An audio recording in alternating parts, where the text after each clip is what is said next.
Imagine a boy from Brazil about whom, from his very childhood, one could say the most terrible word for a typical Brazilian forward: normal.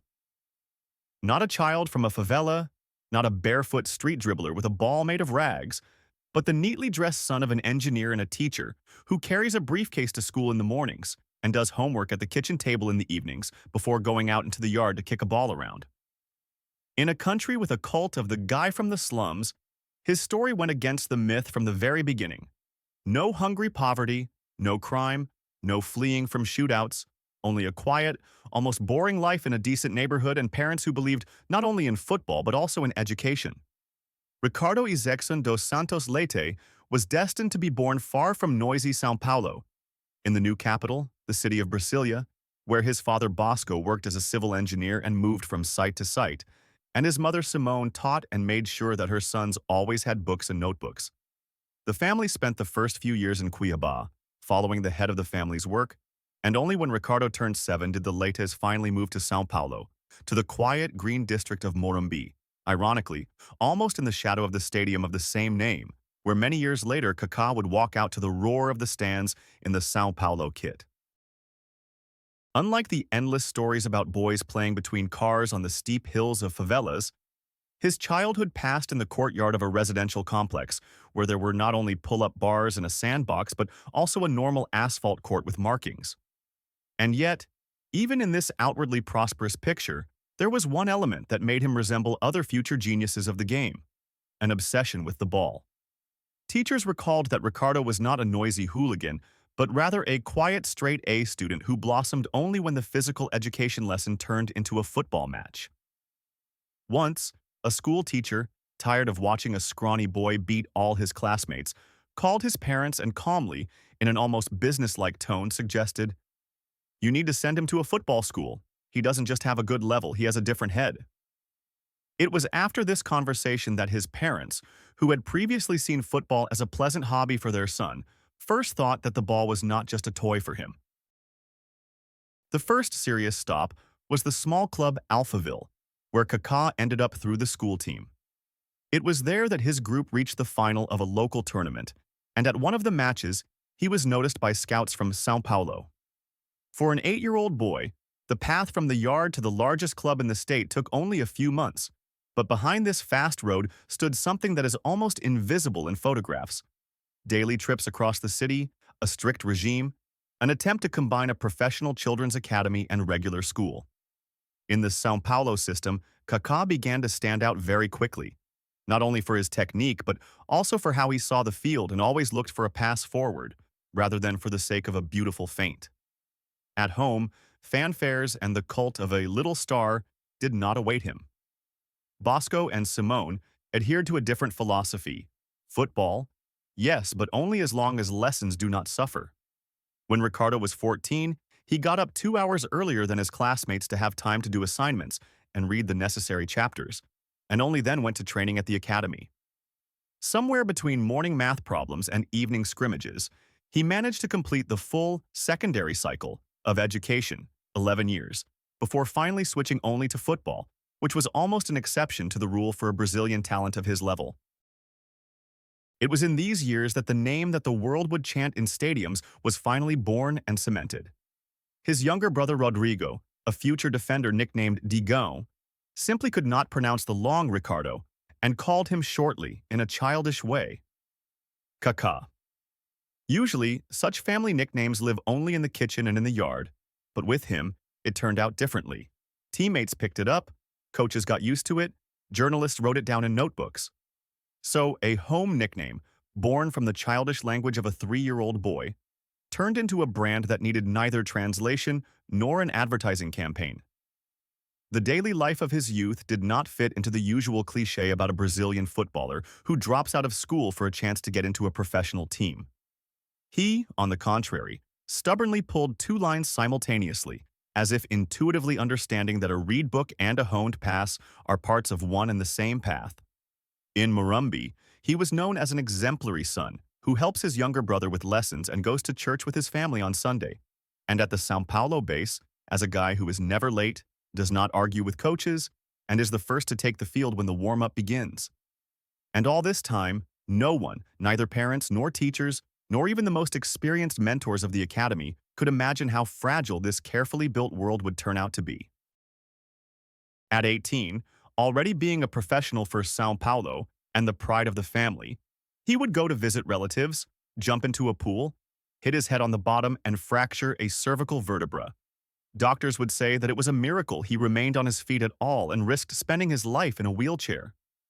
But before this jump, he still has to take his first steps in adult football and turn from a diligent boy from a prosperous area into a player about whom people will talk for the first time as a future star of Brazil.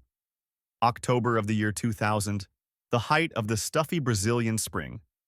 18-year-old Ricardo, already standing with one foot in professional football, decides to spend the weekend in Caldas Novas, a popular resort with hot springs, where his grandmother and grandfather had a house.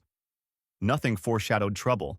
It was supposed to be an ordinary weekend with family to exhale after grueling training sessions at the Sao Paulo Academy. Kaka, laughing, takes a run-up and jumps into the pool from a springboard, but at that second time freezes for him. He incorrectly calculates the trajectory and hits his head on the bottom with full force. The impact was of such strength that it went dark in his eyes, and a sharp, paralyzing pain pierced his neck. But he, being young and strong, was able to get out of the water himself on adrenaline. Relatives saw only blood on his head, but no one understood that a catastrophe had occurred inside his body. The sixth cervical vertebra had cracked. Doctors at the hospital where he was urgently taken looked at the X-ray and turned pale. The fracture was so dangerous that literally a few millimeters separated the spinal cord from irreversible damage. "You are lucky that you can move your legs at all," the doctor told him, looking straight into the eyes of the frightened guy. "You can forget about football. Right now, your main victory is the ability simply to walk." For any ambitious young man, this verdict would have sounded like a funeral march. But it was in those days, lying in a ward and staring at the white ceiling, that Kaka found within himself that quiet but indestructible strength that would later become his calling card on the field. He was shackled in a rigid halo vest corset, a structure that tightly fixed the neck, turning every movement into torment, and sent home for long 2 months of rehabilitation. It was during these endless hours of immobility, when his peers were scoring goals and walking with girls, that Ricardo began to write his famous list of 10 goals. There were no points like become a millionaire or buy a Ferrari. The first point read, return to training. The second, make the match squad. Somewhere at the end, almost an impossible dream was written, play for the Brazilian national team.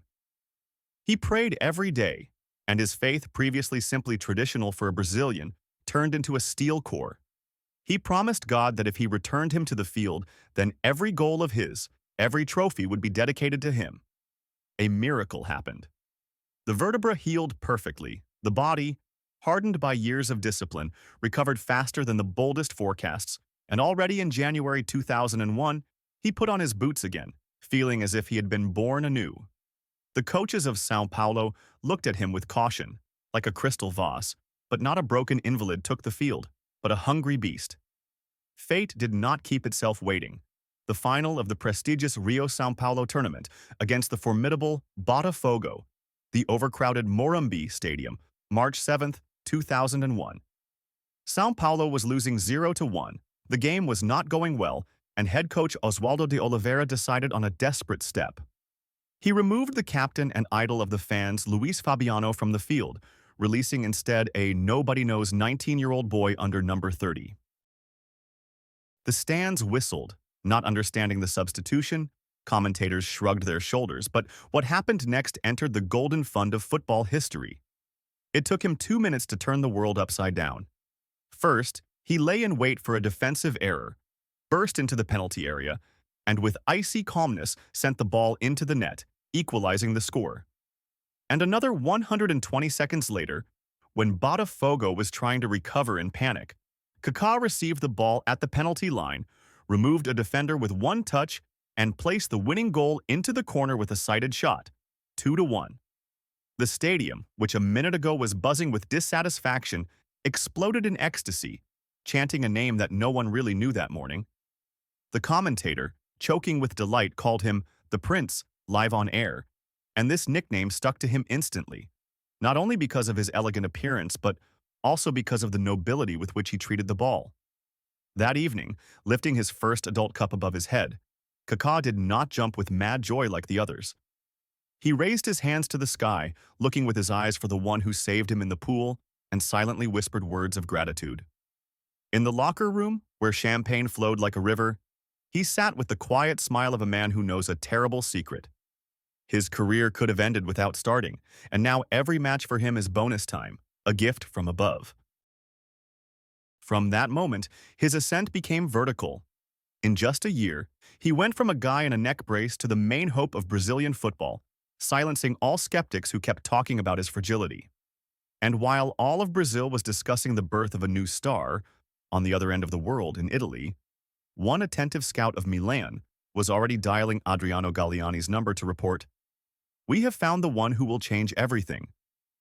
This was not just the beginning of a career. It was the start of a mission.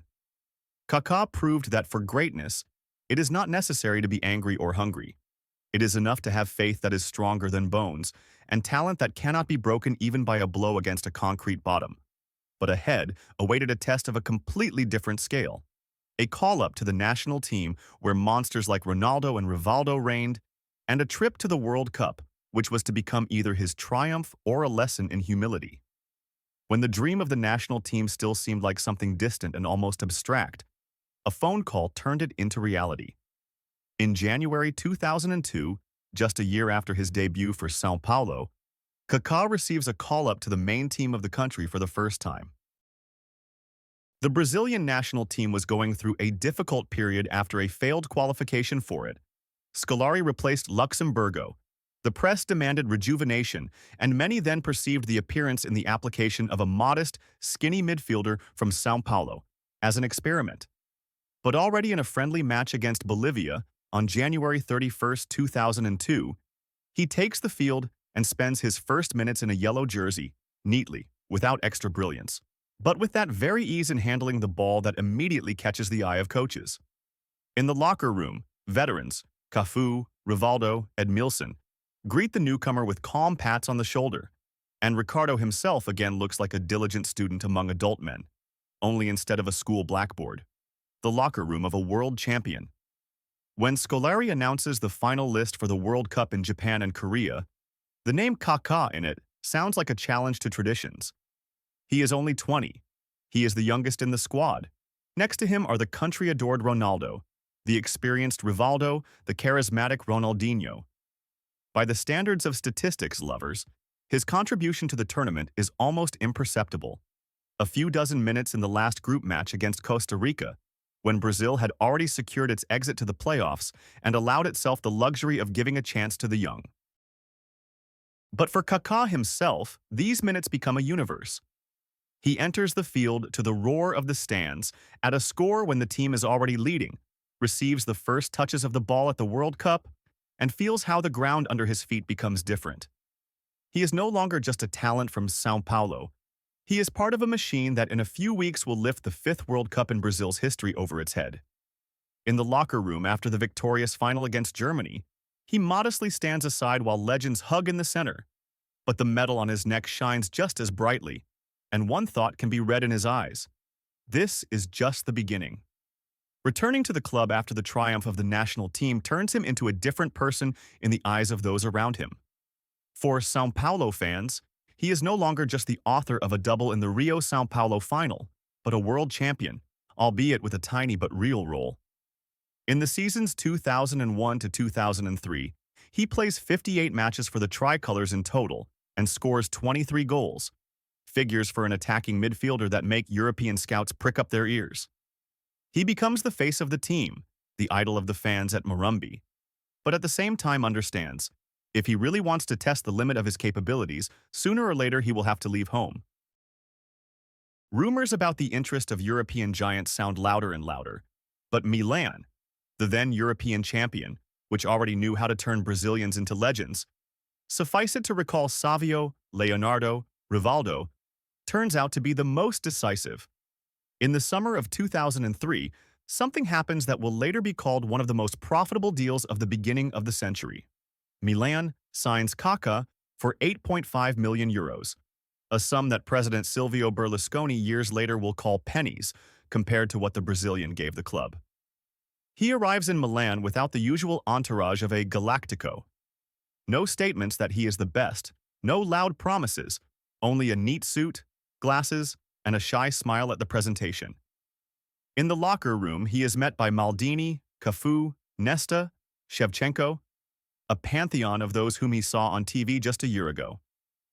Carlo Ancelotti, a man who perfectly understood how to work with number 10s and trequartistas, initially sees him as a rotational player behind Rui Costa, an experienced Portuguese who had owned the fantasista position for many years. But already after a month, everything changes. Kaka does not just withstand the first matches in Serie A, he bursts into it as if he had played in this viscous, tactically saturated championship all his life. Debut against Ancona, a 2-0 victory, neat, smart passes, constant dashes between lines, and fans begin to ask how much the club actually paid for this guy. The season 2003-2004 becomes for him an initiation and a revelation simultaneously. In a year, he plays 30 matches in the championship, scores 10 goals, and in total in all tournaments collects 14 goals and a whole scattering of assists, including that very cross to Shevchenko, after which the Ukrainian scores the decisive ball, bringing Milan the Scudetto. He does not just fit into Ancelotti's tactical puzzle, he changes the geometry of attacks. With him, the diamond in the midfield begins to sparkle. Pirlo gets another option for a vertical pass, Seedorf and Gattuso, a partner who always opens up between lines. In training, Rino Gattuso tries to eat him, but after a couple of weeks, the stern defensive midfielder jokingly tells journalists that this guy has an angelic face and the speed of the devil. And in this phrase is the perfect description of the contrast between Kaka's appearance and what he does with the ball. In the very first season with the Brazilian in the base, Milan takes the Italian Championship and the UEFA Super Cup, losing only in the Intercontinental Final and the Italian Super Cup, but already then fans at San Siro feel that not just a strong player is maturing before their eyes, but a new symbol of the club. Kaka, who only yesterday timidly prayed in the corridors of Morumbi for a chance to start, now walks through the tunnel of Giuseppe Meazza next to Maldini and Shevchenko, and does not look accidental among these names. His path from a few minutes at the World Cup to the status of the brain center of the current European champion took only 2 years, but every step in this rapid rise was paid for by those very long nights in a neck brace and those handwritten goals where the modest line, "Play in Europe," now seemed almost naive. Ahead awaited him even brighter and crueler trials. Champions League finals, the pain of Istanbul, the Ballon d'Or, and injuries gradually undermining his body. But it was these first Milan seasons that made the talented boy from Sao Paulo, that Kaka, whose name will forever remain synonymous with elegance and intelligence in football. If until 2004, Europe was still trying to understand how to classify this Brazilian with the appearance of a straight-A student, then the next 2 seasons turned these attempts into a meaningless exercise. Kaka did not fit into any of the usual tactical schemes. He was not a classic number 10, like Riquelme, who stands in the center and conducts the orchestra, nor was he a winger tied to the sideline, and certainly was not a second forward. Ancelotti, watching him in training at Milanello, realized that he held in his hands a unique weapon, the likes of which simply did not exist in modern football. Kaka's style was based on a paradox. He was faster with the ball than without it. His signature wide stride, when he pushed the ball 5 to 7 meters forward and simply ran away from defenders like a sprinter in the 100-meter dash, broke all the canons of the Italian tactical school. Serie A defenders, accustomed to meeting the opponent tightly, face-to-face, simply did not have time to turn around. Kaka received the ball, made one touch, and a second later he was already behind their backs, leaving behind only a trail of confusion. He played not on pauses and subtle passes, like Zidane, but on vertical acceleration, which ripped open the opponent's defense like a knife opening a tin can. In Ancelotti's Christmas tree scheme, 4-3-2-1, he became that very tip under which Pirlo, Seedorf, and Gattuso worked. Pirlo gave a radio-controlled pass from the deep, Seedorf held the ball under pressure, Gattuso scorched the earth, and Kaka, was the one who turned this possession into dagger-like breakthroughs. This system worked flawlessly, bringing Milan to the Champions League final of 2005 in Istanbul, a match that was supposed to be the coronation of the Brazilian, but turned into his personal nightmare. The first half of that game is the standard of football art performed by one person. At a score of 2-0, Kaka created a masterpiece that is still played in compilations of the best moments in the history of the tournament. He received the ball in the center of the field with one elusive movement, a pirouette, removed Steven Gerrard from the path, dragged the ball forward, and carved an ideal, surgically precise pass of 40 meters, cutting through the entire Liverpool defense.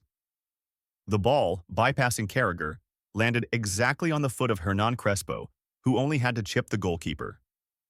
This pass was called the best assist in the history of finals, and at that moment, when the score became 3-0, it seemed that Kaka was already the king of the world. But what happened after the break defied any logic. 6 minutes, 3 conceded goals, a penalty shootout in which Kaka converted his shot but saw Jerzy Dudek save Shevchenko's shot.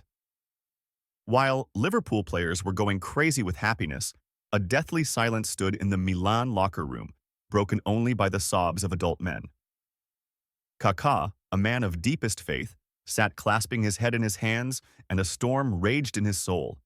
"Lord, why? We were the best. We did everything right. Why did you allow this to happen?" Istanbul became for him not just a defeat, but an open wound that bled and demanded an answer. He realized that talent and the beauty of the game do not guarantee justice, and that sometimes for victory, one needs to go through hell. It was this pain that became the fuel for his transformation. In the summer of 2006, Andrei Shevchenko, the main star and scorer of the team, leaves Milan for Chelsea. Many predicted a decline for the rossoneri. The team was aging, the leader left, the consequences of Calciopoli weighed on the club. But at this critical moment, Kaka took a step forward that distinguishes simply a classy player from a great one. He ceased to be the golden boy, playing along with the elders, and took all responsibility for the result upon himself. From a light, flying trequartista, he turned into a killer athlete who could drag the ball through half the field alone and decide the outcome of a match. If previously he looked for Shevchenko or Inzaghi with a pass, now he himself became the main threat, scoring 15 to 20 goals per season. In the season 2006-2007, he took the field with the eyes of a man who not just wants to win, but who came to collect a debt from fate.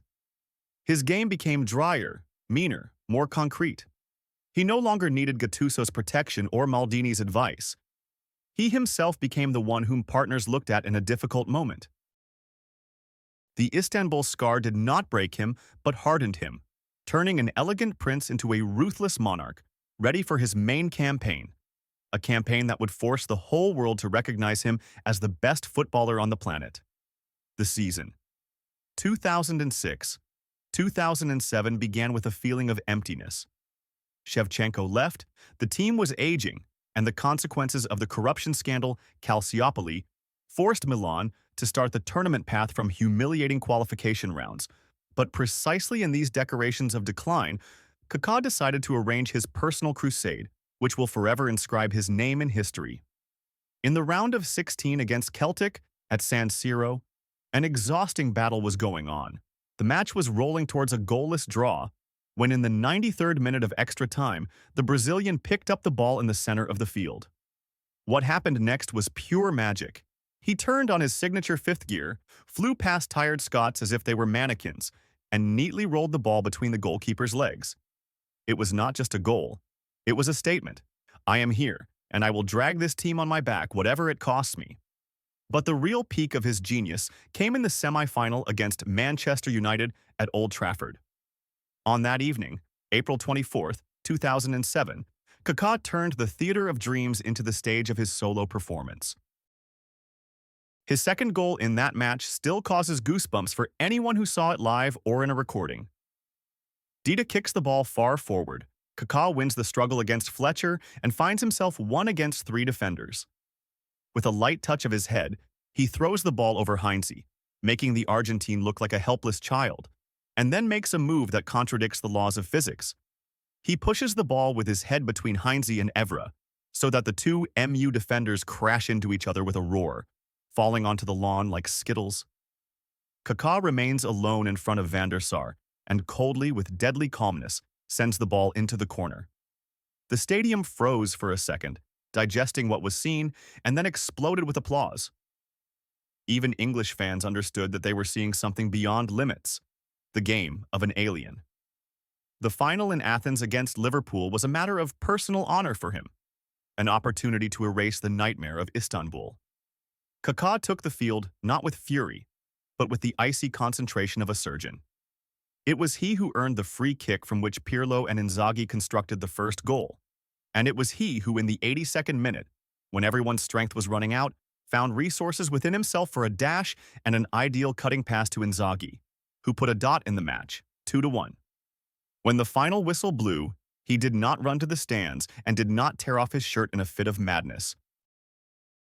He sank to his knees in the center of the field, took off his game jersey, under which was a snow-white t-shirt with the inscription, "I belong to Jesus," and raised his hands to the sky. In this gesture was everything: gratitude for healing after the fracture of the spine, an answer to the tears of 2 years ago, and a quiet triumph of faith over circumstances. In December 2007, the logic of the football world received its official confirmation. Kaka won the Ballon d'Or, gaining 444 points against 277 for Cristiano Ronaldo and 255 for Lionel Messi. He became the last earthly human to lift this trophy before the beginning of the era of two aliens, and at that moment his dominance was absolute. No one argued, no one doubted. The Brazilian with the face of an angel was the best player on the planet, combining Brazilian technique and European pragmatism. Behind the scenes of this triumph hid another important detail that made his image unique: his personal life. In 2005, at the peak of his popularity, he married his high school love, Caroline Selico. Their story seemed like a fairy tale from another era. They met when she was 15 and he was 20, and publicly stated that they kept their virginity until the wedding. In the world of football, full of scandals, models, and parties, Kaka and Caroline looked like aliens, an ideal Christian couple, a symbol of purity and fidelity. This correctness annoyed cynics but delighted millions. Kaka proved that one can be a superstar without losing one's moral compass, and that success on the field does not necessarily have to go hand in hand with sins outside of it. It seemed that this ideal world would exist forever, but ahead awaited Madrid, which knows how to grind down even the most steadfast, and injuries that had already begun to undermine his body from the inside. In Milan, he was a king, but Madrid does not look for kings, it looks for deities. The saga with the move to Spain began long before the official announcement. Milan, plunging into a financial pit, first desperately tried to sell its main star to sheikhs from Manchester City. In the winter of 2009, a crazy offer of £100 million lay on the table, and the Rossoneri management had already given the go-ahead, but Kaka himself, standing on the balcony of his house with a Milan shirt in his hands, refused to trade history for money, stating that Manchester City is not the project for which it is worth betraying a dream. However, in the summer of the same year, the choice was taken away from him. Florentino Perez, returning to the throne of Real with the idea of Galacticos 2.0, laid €67 million on the table, and Silvio Berlusconi, with a heavy heart, sold his favorite to save the club from bankruptcy. On June 8, 2009, Santiago Bernabeu met him with the roar of 50,000 fans. He stood on the podium next to Di Stefano, with a Hollywood smile and in a snow-white uniform, not yet knowing that this stadium would become for him not a home, but a golden cage. Together with Cristiano Ronaldo, who arrived a couple of weeks later, they were supposed to form a duo that would bring Guardiola's Barcelona to its knees. But if the Portuguese was a machine made of steel, then Kaka's body had already begun to send distress signals, which in Madrid they preferred not to notice. The summer of 2010 became a point of no return. The World Cup in South Africa was a sacred duty for Kaka, and he went there knowing the terrible truth. His left knee was in critical condition, and the meniscus was literally crumbling with every sharp movement. Doctors warned that playing on injections could cost him his career, but he chose the national team. At that tournament, he played through I can't, giving 3 assists, but the world remembered not this, but the unfair sending off in the match with Ivory Coast, when he, without even looking at the opponent, became a victim of theatrical simulation by Kader Keita. Kaka left the field with a bitter grin, realizing that he had given his all to a tournament that repaid him with betrayal, and upon returning to Madrid, the verdict of Dr. Mark Martins awaited him. If you had played one more match, you would have finished with football forever. The operation in Belgium saved his legs but killed his main weapon, that very explosive speed that made him elusive. He returned to the field only 6 months later, but this was already a different Kaka, smart, technical, but earthly. And at this most vulnerable moment, Jose Mourinho appeared in his life. The relationship between the special one and the saint became a quiet tragedy. Mourinho did not need past merits and Ballon d'Ors. He needed soldiers ready to die and pressing here and now. While Kaka was recovering, his place was taken by the young, hungry, and incredibly talented Mesut Ozil, whose eyes burned with the desire to prove that he was better. Kaka turned into the most expensive substitute in the history of football, but even in this role, he maintained dignity that amazed even his critics. He trained with the fury of a rookie, came to the base first, stayed after sessions trying to return his former sharpness, and never, not once, allowed himself to publicly complain about the coach. In the season 2011-2012, when Real was moving towards its record championship, Kaka experienced his renaissance for an hour. In the Champions League against Cypriot Apoel, he came on as a substitute and in 26 minutes turned the game around, scoring a gorgeous goal with a curled shot into the top corner and giving an assist. In that season, he scored 16 points according to the goal plus pass system, 8 goals, 14 assists in all tournaments. Figures that for any other midfielder would be considered elite, but for him were only a shadow of past greatness. His statistics in Madrid are paradoxical. In 4 seasons, he played 120 matches, scored 29 goals, and gave 32 assists. This is on average a productive action every 2 matches, efficiency that many stars dream of. But from Kaka, they expected not statistics, but magic, which he could no longer give regularly. The only bright spot in this Madrid gloom was the friendship with Cristiano Ronaldo. The press tried to set them against each other, painting a picture of jealousy between 2 Ballon d'Or winners, but in reality they became almost brothers. Ronaldo, usually egocentric on the field, always looked for Kaka with a pass when he came on as a substitute, and was the first to run to hug him after goals. They sat next to each other in the locker room, had dinner together, and the Portuguese was one of the few who saw how much the Brazilian suffered from his lack of demand. "Ricardo is one of the best people I have met in football," Cristiano would say later, and these words would be worth more than any cups. In the winter of 2013, Kaka was a step away from returning to Milan, but the deal fell through at the last moment due to financial disagreements between the clubs, which became another blow for him. He remained to finish playing the season, realizing that his time had run out. In the summer of the same year, he wrote an open farewell letter to Real fans, in which there was not a drop of resentment, only gratitude. "I leave with a sense of duty fulfilled.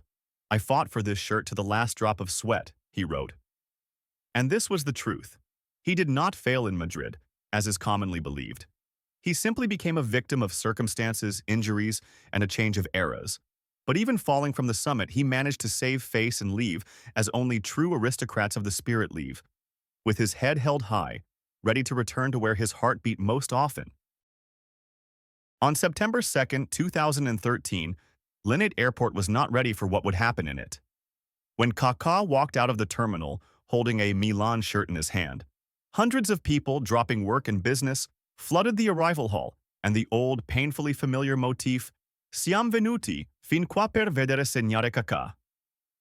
"We came here to see Kaka score," sounded so loud that it drowned out the hum of turbines. He stood on the balcony of the office on Turati Street, and tears flowed down his cheeks. Not those bitter tears of despair that were in Madrid, but tears of a man returning home after a long and cold exile. "I promise that I will give my all for these colors," he said then, and his voice trembled. This was the return not just of a player, but of a prodigal son whom the father accepted with open arms, despite the fact that the inheritance had been squandered and little strength remained. The season, 2013-2014 at Milan, became his swan song, the last flash of a supernova before finally fading out. The team was no longer that great machine of Ancelotti. It limped and stumbled, but Kaka was the light in this dark tunnel. On January 6, 2014, in a match against Atalanta, he received a pass at the corner of the goalkeeper's area and did what he had done hundreds of times. With one movement of his body, he removed the defender and shot past the goalkeeper. This was his 100th goal for the club.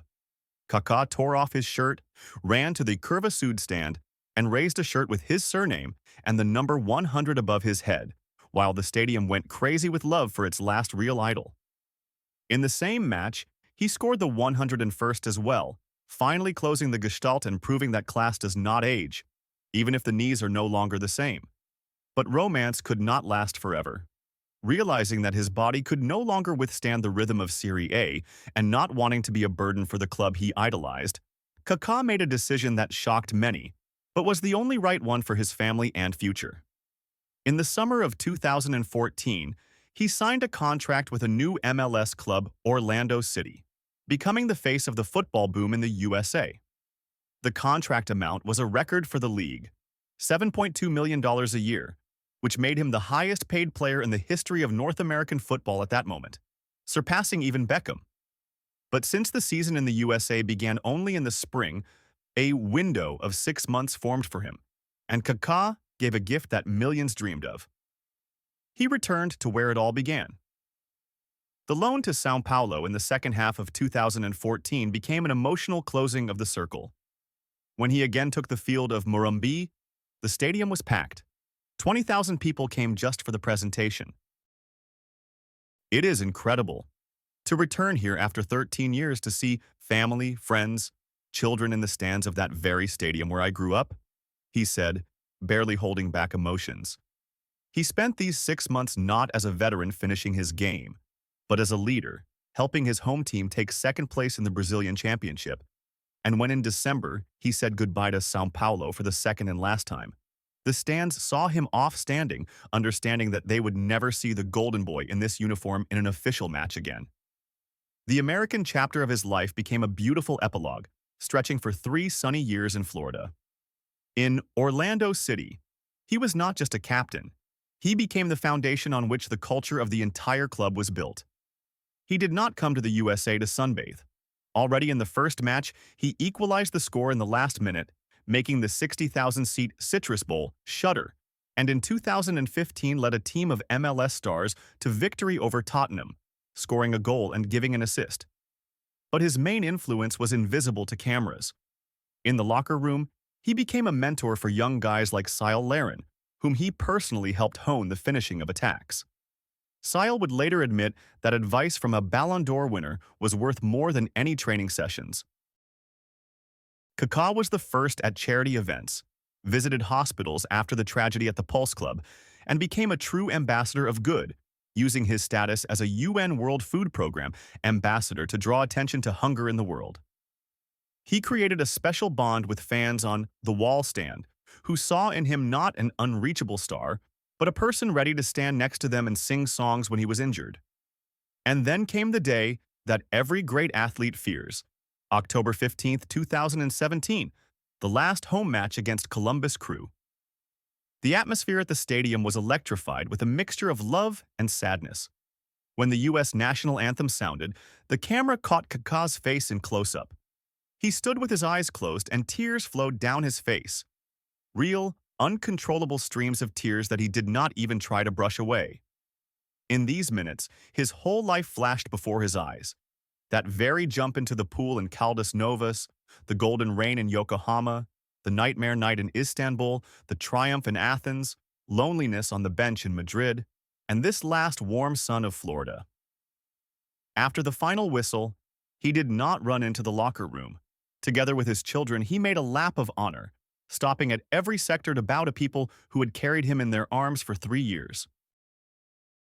In the locker room, he hugged every partner, every employee, from the owner to the cleaner, and said simple words, "I will be a lion forever."